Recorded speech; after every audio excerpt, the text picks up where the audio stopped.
तो मैं राज पांडे, आप देख रहे हैं आरसीएन टुडे। आइए जान लेते हैं अभी की बड़ी खबर, मुख्य समाचार के बारे में। अभी की लेटेस्ट अपडेट के बारे में बात करेंगे, पूरी खबर विस्तार से देंगे। सच को सच कहेंगे, झूठ को झूठ कहेंगे, न पक्ष न विपक्ष व निष्पक्ष। आपको मालूम होगा कि इस चैनल के माध्यम से आपको विभिन्न प्रकार की जानकारी दी जाती है। जो भी जानकारी दी जाती है वह पूर्णतः सही और सटीक होती है। उसी क्रम में आज हम 10 बड़ी खबरों के बारे में चर्चा करेंगे। आज की 10 बड़ी खबरें कौन कौन सी हैं, आइए उसके बारे में जान लेते हैं। वीडियो को शुरू करने से पहले आप वीडियो को लाइक शेयर कर दें। इसी प्रकार की ऑथेंटिक जानकारी के लिए चैनल को सब्सक्राइब कर लें, बेल आइकन दबा दें, ऑल पर सेलेक्ट कर दें। पहली खबर है आयु को लेकर। अगर आपको अपनी आयु लंबी करनी है तो आपको समय पर भोजन करना पड़ेगा।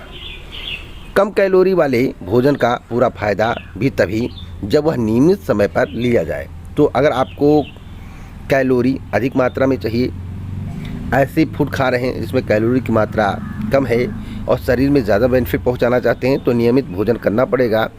यह अध्ययन में पता चला है। तो आप जहां 70 साल जिएंगे वहां आपकी 80 और 90 साल हो सकती है। 10 से 15 साल की वृद्धि देखने को मिल सकती है।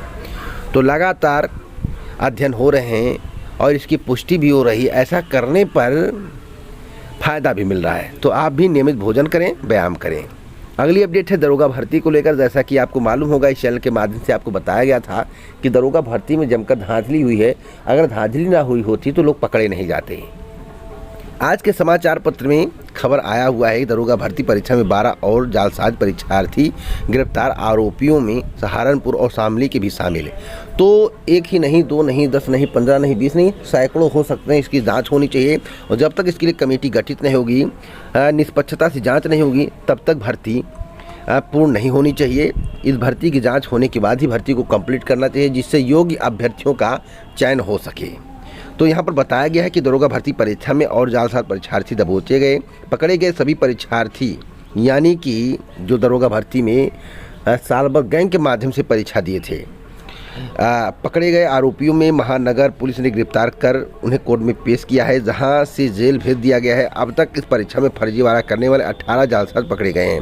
अब इनका लिंक कहां कहां तक है, इस पर भी जांच की आवश्यकता है। जब तक जांच नहीं होगी तब तक पता नहीं चलेगा। अगर सरकार इस भर्ती की निष्पक्षता से जांच नहीं कराएगी तो यह माना जाएगा कि आने वाली सभी भर्तियों में, इसके पहली भर्तियों में जमकर धांधली हुई है। इसमें दो राय नहीं है। अगली अपडेट है आहर्ता परीक्षा को लेकर। मैं आपको बताना चाहता हूं, आहर्ता परीक्षा के संबंध में बाद में चर्चा करेंगे। पहले एक महत्वपूर्ण जानकारी दे दूं एलटी ग्रेड शिक्षक भर्ती को लेकर। एलटी ग्रेड शिक्षक भर्ती के इंतजार में आप लोग लंबे समय से बैठे हुए हैं। भर्ती कब आएगी इसके संबंध में आप लोगों ने कई बार पूछा। हमने आपसे बताया था कि 2800 से लेकर 3000 तक का अध्याचन उत्तर प्रदेश लोक सेवा आयोग को प्राप्त हो चुका है। अभी तक विज्ञापन क्यों नहीं आया, आपके जहन में एक सवाल है। तो आहर्ता स्पष्ट होने के इंतजार में एलटी ग्रेड शिक्षक भर्ती अटकी हुई है। आहर्ता जो विवाद है अभी तक स्पष्ट नहीं हुआ है। उत्तर प्रदेश लोक सेवा आयोग ने संबंधित विभागों को आहर्ता पर स्थिति स्पष्ट करने के लिए पत्र लिखा था, जिसका जवाब अब तक नहीं आया है। आयोग को अब तक एलटी ग्रेड शिक्षक भर्ती के 3000 पदों का अध्याचन मिल चुका है। आहर्ता पर स्थिति स्पष्ट होने के बाद आयोग एलटी ग्रेड शिक्षक भर्ती का नया विज्ञापन जारी करेगी। तो विज्ञापन के संबंध में जो जानकारी प्राप्त हुई है कि जुलाई या अगस्त माह तक किसी भी हाल में विज्ञापन जारी करने की तैयारी चल रही है। तो आप जमकर तैयारी करें। वैसे पदों की संख्या और बढ़नी चाहिए। पद इतने ही नहीं, पद लगभग 7000 से लेकर 10,000 हो सकते हैं। अगर आप थोड़ा प्रयास कर लें, थोड़ा प्रयास करेंगे तो 7000 से लेकर 10,000 पद आ सकते हैं। नहीं तो यही 3 से 4000 पद आपको देखने को मिलेगा, इससे ज़्यादा देखने को नहीं मिलेगा। तो आप इसी समय से लग जाइए पदों की संख्या को बढ़ाने में। अगली अपडेट है लेखपाल भर्ती में पीईटी का कटऑफ ट्विटर पर ट्रेंड। मैं आपको बता दूं, ट्विटर पर ट्रेंड कराने से कुछ नहीं होगा। कभी जीवन में ट्विटर पर ट्रेंड कराने से भर्ती को आप निष्पक्ष तरीके से पूरा नहीं करा सकते हैं, ना इसकी जांच करवा सकते हैं। आपको पटल पर आना पड़ेगा और जब आप पटल पर आएंगे तब आपके लिए कुछ अच्छी खबर देखने को मिलेगी। आज उत्तर प्रदेश अधीनस्थ सेवा चयन आयोग पर कई अभ्यर्थी गए हुए हैं पीईटी की कटऑफ को लेकर। जैसा कि आपको मालूम होगा कि विकलांग की कई कैटेगरी होते हैं। विकलांग का जो कटऑफ बनाया गया उस पर भी सस्पेंस की स्थिति बनी हुई है। किस तरह से कटऑफ बनाया गया, किस कैटेगरी में कितने कैंडिडेट को क्वालिफाई कराया गया। साथ साथ मैं आपको बता दूं कि महिला का कटऑफ जनरल से ज़्यादा चला गया है। यह भी एक सोचने का विषय। आज तक मैं जब से पैदा हुआ हूँ महिला का कटऑफ इतना हाई नहीं गया है। तो आखिर किस तरह से कटऑफ बनाया गया, किस कैटेगरी में कितने कैंडिडेट को क्वालिफाई कराया गया, कितने गुना कैंडिडेट को क्वालिफाई कराया गया, यह सोचने का विषय है। अब जब उत्तर प्रदेश अधीनस्थ सेवा चयन आयोग पर बड़ी संख्या में लोग पहुंचेंगे, धरना प्रदर्शन होगा, तो वहाँ से कुछ ना कुछ जवाब मिलेगा। अगर जवाब संतुष्टि लायक होगा तो लोग वहाँ से अपने घर की तरफ आएंगे। अगर संतुष्टि लायक नहीं होगा, इसका कोई समाधान नहीं होता है, उत्तर प्रदेश अधीनस्थ सेवा चयन आयोग नहीं करता है, तो हमने आपसे पहले ही बताया था कि मामला कोर्ट में जाएगा और कोर्ट में जाने के लिए तैयार है। बस उत्तर प्रदेश अधीनस्थ सेवा चयन आयोग का जवाब मिल जाए। भर्ती में एक कट ऑफ होना चाहिए, एक कट ऑफ होना चाहिए जिस तरह से यूपी टेट में होता है। अगर आपने 15 गुना कट ऑफ बनाया तो 30 गुना कैंडिडेट कैसे आए। साथ साथ आपने यूपी टेट के समय या लेखपाल नोटिस जब जारी हुआ था, विज्ञापन जब जारी हुआ था, उस समय आपने इस बात का जिक्र नहीं किया था कि कितने गुना कैंडिडेट को हम मुख्य परीक्षा में बुलाएंगे। आप नोटिस में लिखते हो 15 गुना, बुला लेते हो 30 गुना। कुछ लोग कहेंगे इसमें बहुत फ़ायदा है, आयोग ने रियायत दी है, रियायत नहीं दी है। अब यह देखना जरूरी है कि 30 गुना बुलाएं तो किस कैटेगरी के कितने कैंडिडेट को बुलाया गया है, यह भी सोचने का विषय है। मुझे तो नहीं लगता है कि किसी भी कैटेगरी में ऐसा कोई कैंडिडेट होगा जो इसके लिए आवाज़ उठा रहा हो, लेकिन मैं कह रहा हूँ कि कैटेगरी वाइज कैंडिडेट की लिस्ट जारी होनी चाहिए। टॉप मोस्ट 200 कैंडिडेट की लिस्ट जारी होनी चाहिए जो पिछली परीक्षाओं में प्रदर्शन किए हुए हैं और वर्तमान में प्रदर्शन कर रहे हैं, उनका नंबर क्या है और 3-4 परीक्षाओं का देखा जाना चाहिए। उसके बाद आकलन अपने आप लग जाएगा कि इस भर्ती में कितनी निष्पक्षता हुई है, इस भर्ती के लिए जो कटाव जारी किया गया कितना सही है, और किस जनरल कैटेगरी के अगर 25 गुना बुला लें और सबको 10-10 गुना बुलाएं तो क्या फ़ायदा है। या भी एक तो भ्रष्टाचार है, या भी तो गलत है। तो अब इसके लिए आपको पटल पर आना पड़ेगा। पटल पर आने का मेरा मतलब है कि शांतिपूर्वक आयोग में जाकर बात करना पड़ेगा।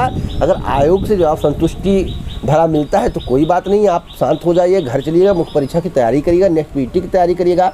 अगर नहीं मिलता तो आप कोर्ट जाएंगे, या मुझे पता है क्योंकि जो र्यूमर मिल रहा है, जो जानकारियाँ मिल रही है, उसके हिसाब से मामला कोर्ट जाना तय है। अगली अपडेट है संविदा चालक को लेकर। संविदा चालक परिचालक 65 वर्ष में होंगे सेवानिवृत्त, जिसके संबंध में आधिकारिक नोटिस जारी कर दी गई है। आपको बता दें कि परिवहन निगम के संविदा चालक और परिचालकों के लिए खुशखबरी है। अब वे 65 वर्ष की आयु के बाद सेवानिवृत्त होंगे। पहले उनकी सेवा 60 वर्ष थी। संविदा चालकों की इस फैसले पर खुशी जाहिर की है। जितने संविदा चालक है काफ़ी खुश नजर आ रहे हैं। अगली अपडेट है आरआरबी एनटीपीसी की परीक्षा को लेकर। आरआरबी एनटीपीसी की परीक्षा आज से सुरक्षा के कड़े इंतजाम किए गए हैं। हमने एक जानकारी आपको दी गई थी, मेरे द्वारा आपको जानकारी दी गई थी। हमने आपको बताया था कि 19 जून को एनटीपीसी की परीक्षा हो सकती है, जिसके कारण लेखपाल की परीक्षा पर संकट आ सकता है।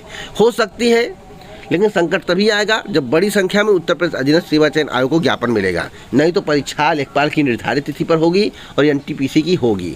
अभी तिथि का निर्धारण नहीं हुआ है। संभावनाएं जताई जा रही हैं कि 19 जून के आसपास जो है परीक्षा की तिथि पड़ेगी, क्योंकि दूसरे स्टेट में परीक्षा देने जाना है। इसलिए आरआरबी एनटीपीसी के साथ आप लेखपाल की परीक्षा में प्रतिभाग नहीं कर पाएंगे। तो आगे जो भी जानकारी होगी इस चैनल के माध्यम से दी जाएगी। हाँ, रेलवे ने अभ्यर्थियों को सहूलियत दी है। रेलवे ने अभ्यर्थियों के लिए स्पेशल ट्रेन चालू किया है। कितने बजे से ट्रेन चल रहा है आपको मालूम होगा। मैं आपको बता दूं कि 0400 8 मई की दोपहर 12:40 पर चलकर वाया कानपुर लखनऊ रायबरेली होते हुए 1:15 पर प्रयागराज संगम पहुंच जाएगी। तो पूरी जानकारी आज के समाचार पत्र में दिया गया। अगर आपने उसे नहीं पढ़ा तो पढ़ लीजिए। अगली अपडेट है टीईटी को लेकर। आपको मालूम होगा कि उत्तर प्रदेश की सभी भर्तियों में भ्रष्टाचार के आरोप लग रहे हैं। उत्तर प्रदेश की नहीं, जहां बीजेपी की सरकार है, मैं देख रहा हूं जहां बीजेपी की सरकार है, पूर्ण बहुमत की सरकार है और किसी गठबंधन की सरकार नहीं है, तो वहाँ पर ज़्यादा हंगामा हो रहा है। आपको उत्तर प्रदेश के बारे में जानकारी होगा। कोई ऐसी भर्ती नहीं है जिसमें भ्रष्टाचार के आरोप न लगे हों और सबूत न मिले हों, लेकिन सबूत पर कोई अमल नहीं होता है। टीईटी में नकल कराने वाले गिरोह में शामिल पूर्व ब्लॉक प्रमुख समेत 7 आरोपियों पर रविवार को पुलिस ने 10-10 हज़ार रुपये का इनाम घोषित किया है। पुलिस ने 30 जनवरी को टीईटी में नकल कराने का ठेका लेने वाले गिरोह का खुलासा करते हुए 22 आरोपियों को गिरफ्तार किया है। तो बताइए, परीक्षा में पास कराने के लिए ठेका लिया जा रहा है, तो उत्तर प्रदेश में भर्तियां पारदर्शी तरीके से कैसे हो सकती हैं।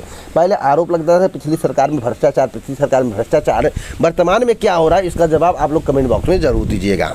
अगली अपडेट है सेना भर्ती को लेकर। सेना भर्ती न होने पर फूटा गुस्सा। हरियाणा और यूपी में प्रदर्शन, सड़क पर उतरे युवा जमकर नारेबाजी। तो उत्तर प्रदेश नहीं, पूरे देश में बेरोजगारी सबसे बड़ा मुद्दा है और बेरोजगारी के कारण युवा सड़क पर आ रहा है, आंदोलन कर रहा है, तोड़ फोड़ कर रहा है। इसकी जिम्मेदारी कौन लेगा? इसका जिम्मेदार कौन है, कमेंट बॉक्स में आप ज़रूर बताइएगा। अगली अपडेट है 4 वर्षीय इंटीग्रेटेड कोर्स को लेकर। 4 वर्षीय इंटीग्रेटेड बीएड कोर्स में इंटर्नशिप पर विशेष जोर दिया जाएगा। 4 वर्षीय इंटीग्रेटेड बीएड कोर्स का पाठ्याचार विकास से शीघ्र होगा। इसमें इंटर्नशिप पर विशेष फोकस किया गया, साथ ही ब्लेंडेड मोड में शिक्षण अधिगम किया जाएगा। साथ ही मूल्यांकन की 360 डिग्री विधि अपनाई जाएगी। ये बातें NCERT के अध्यापक शिक्षा विभाग की विभागाध्यक्ष प्रोफेसर शरद सिन्हा ने कही है। वह पटना ट्रेनिंग कॉलेज में आयोजित राष्ट्रीय शिक्षा नीति 2020 में अध्यापक शिक्षा का कार्यान्वयन विषयक राष्ट्रीय सेमिनार को संबोधित कर रहे थे। उसी दौरान इस बात को कहा गया है। तो बहुत ही अच्छी खबर है कि जो 4 वर्षीय इंटीग्रेटेड बीएड कोर्स होगा उसमें इंटर्नशिप पर विशेष जोर दिया जाएगा। अगली अपडेट है प्रश्न पत्र वायरल को लेकर। देखिए, बिहार में भी बीजेपी की सरकार है, बिहार में बीजेपी गठबंधन की सरकार है। इस कारण से परीक्षा को रद्द कर दिया गया। किसी एक ही पूर्ण बहुमत की सरकार नहीं है। आपको मालूम होगा बीपीएससी की सबसे बड़ी परीक्षा मानी जाती है। प्रश्न पत्र वायरल होने का मामला सामने आने के बाद बिहार लोक सेवा आयोग ने 67वीं संयुक्त प्रारंभिक परीक्षा पीईटी को रद्द कर दिया। प्रश्न पत्र कहाँ से लीक हुआ, किसने वायरल किया, इसकी जाँच की जा रही है। और मैं आपको बता दूं, इसकी जांच सेल से कराई जा रही है, सार्वे सेल से कराई जा रही है। पता चलेगा किस व्हाट्सएप से, किस फेसबुक ग्रुप में कहां से आया, इसकी जानकारी एकत्रित की जा रही है। और जिसके द्वारा भेजा गया उससे पूछताछ के बाद आगे का खुलासा हो सकता है। तो वहां पर परीक्षा को तुरंत रद्द कर दिया गया। जांच कमेटी की रिपोर्ट के बाद आयोग अध्यक्ष ने परीक्षा रद्द करने का निर्णय लिया। प्रश्न पत्र वायरल होने की जाँच साइबर सेल से कराने के लिए DGP बिहार से अनुरोध किया गया है। तो क्या ऐसा होगा, क्या सही तरीके से जांच हो पाएगा, यह देखने वाला विषय है। और समय आने के बाद मैं आपको जानकारी दूंगा। वैसे यह परीक्षा 1.5 महीने के लिए, 1.5 से 2 महीने के लिए लटक गई है। परीक्षा कब होगी इस संबंध में जल्दी आपको सूचित किया जाएगा। एक और महत्वपूर्ण खबर दे दूं, खूब वायरल हो रहा है। इसमें कितनी सच्चाई आप गूगल पर सर्च कर सकते हैं। 6 माह पहले बनी कंपनी के हाथ बिक गई सबसे बड़ी हेलीकॉप्टर सेवा कंपनी पवन हंस। बताइए, सब कुछ बिक रहा है, कुछ नहीं बच रहा है। इस पर आप लोगों की क्या राय है, आप लोग कमेंट बॉक्स में ज़रूर बताइएगा। तो इसी प्रकार की ऑथेंटिक जानकारी के लिए चैनल को सब्सक्राइब करें, बेल आइकन बाय ऑल पर सेलेक्ट करें। जय हिंद, जय भारत दोस्तों, नमस्कार।